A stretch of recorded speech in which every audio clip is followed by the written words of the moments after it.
Leitro señala que la imagen central de la estela es un caimán, que eso tiene relaciones con la selva, ¿no?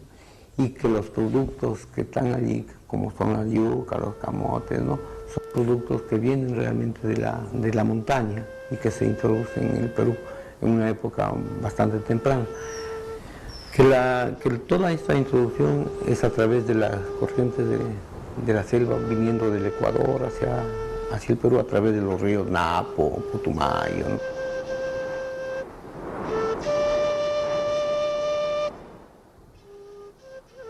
Es la primera aparición de una figura destinada a perdurar largo tiempo en los Andes, llamada el dios de los báculos, que se supone encarna alguna forma ritualizada de la dualidad andina. Sus cabellos terminan en serpientes y están recogidos a manera de un tocado. El reputado arqueólogo norteamericano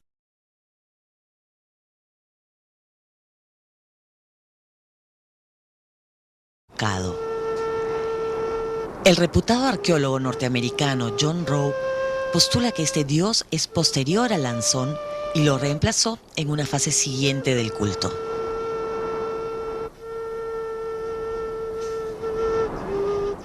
Parece que esa es una divinidad sureña que llega a Chavín con los peregrinos del sur. El dios de los báculos parece ser un viejo dios sureño.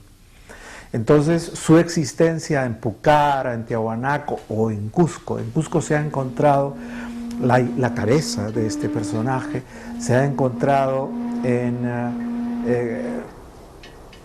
objetos que datan de 1000 años, 1200 años antes de Cristo, en la fase Marcavalle. Eso es más o menos contemporáneo con Chavín de esa época.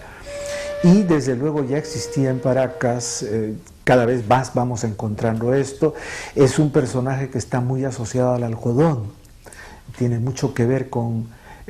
los báculos son ramas de algodón en los personajes que se encontraron en Carua. En fin, hay toda una serie de indicadores de que estamos hablando de dioses que no todos se originan en un solo lugar, sino que van viniendo.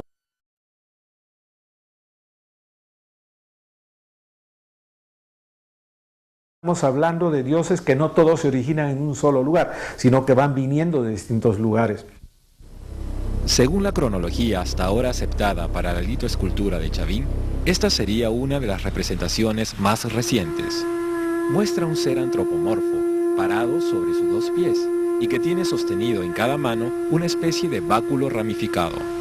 Encima de la cabeza tiene un alto penacho o tocado, que muchos interpretan como parte de un adorno emplumado que podría haber cubierto su espalda.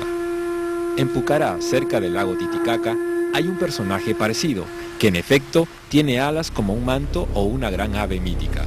El tocado está formado por una serie de cabezas contiguas, con inmensas bocas con colmillos. De sus cabellos, de su cintura y de todas partes le salen serpientes, y los dedos de sus pies y manos terminan en garras. El obelisco Tello fue descubierto fuera del área del castillo, cerca de una gran plaza que existe al oriente del edificio y que corresponde claramente a una etapa tardía de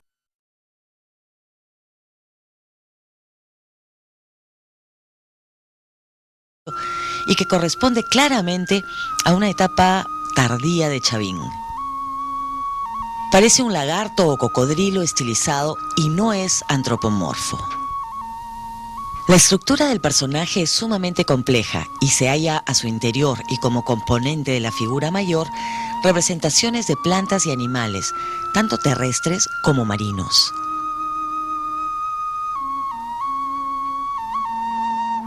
Es algo que en realidad no es exactamente una escultura, sino como si estuviera un tejido alrededor de eso, ¿no?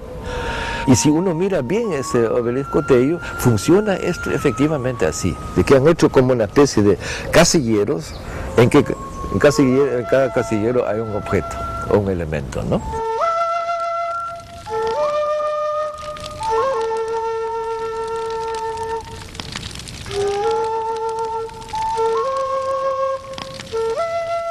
Estas 3 esculturas son las piedras mayores que se han encontrado y deben haber representado a los grandes dioses a los que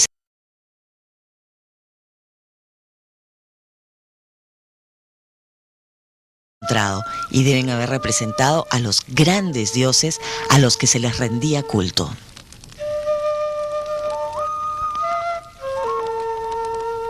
Adicionalmente, se hallan muchas piedras ornamentales que se encuentran como paramentos de los muros.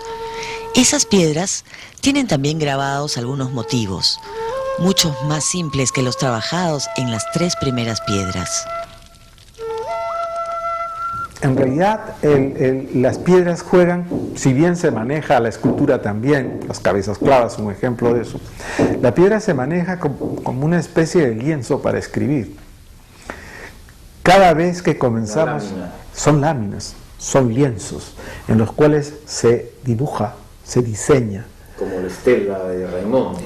La estela Raimondi, el obelisco, todas estas cosas son lienzos planos en los cuales se dibuja, en los cuales se graba.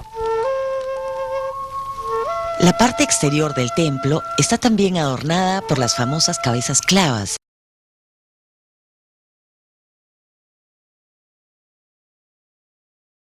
La parte exterior del templo está también adornada por las famosas cabezas clavas, que son esculturas tridimensionales de figuras antropomorfas con rostros fieros dotados de rasgos de felino.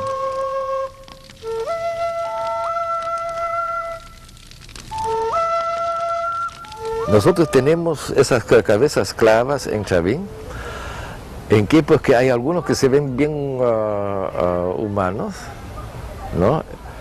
Y otros que parecen ser pues algo así como algo parecido a esas cabezas trofeo, pues, ¿no? Que los ojos parece que no son ojos, sino es algo que han metido en vez de ojos, ¿no?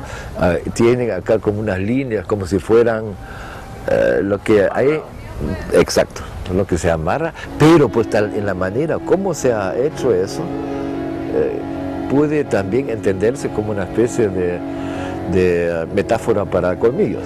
En culturas o sociedades posteriores, nosotros vemos mucho de que hay seres casi humanos que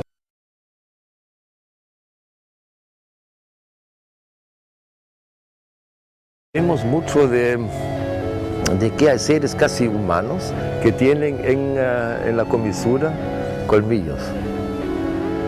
Y parece que la mayoría de la gente está de acuerdo con eso de que son ancestros. Quiere decir que los que mueren y se convierten en felinos. No exactamente felinos, sino pues felino en ese sentido solamente es un holofilínico, porque son los colmillos nomás, ¿no? Son simplemente indicadores de un nuevo estatus, ¿no? De ancestro.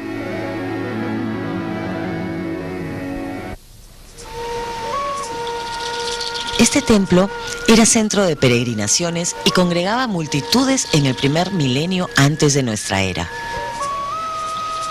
Sus sacerdotes tenían relaciones con otros templos que existieron en determinados sitios del área andina. Por ejemplo, Cunturhuasi en Cajamarca, cuya estructura es semejante a Chavín y registra también esculturas de piedra. En la costa se hallan estructuras de esta época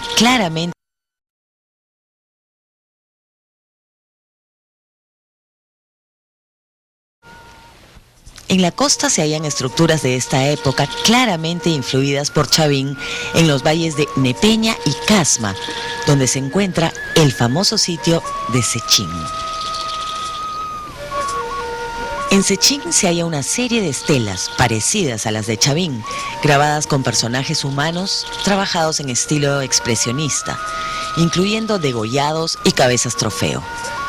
En Ayacucho también hay una pirámide de estilo Chavín en la pampa de Chupas y posiblemente constituye el límite sur de su dominio.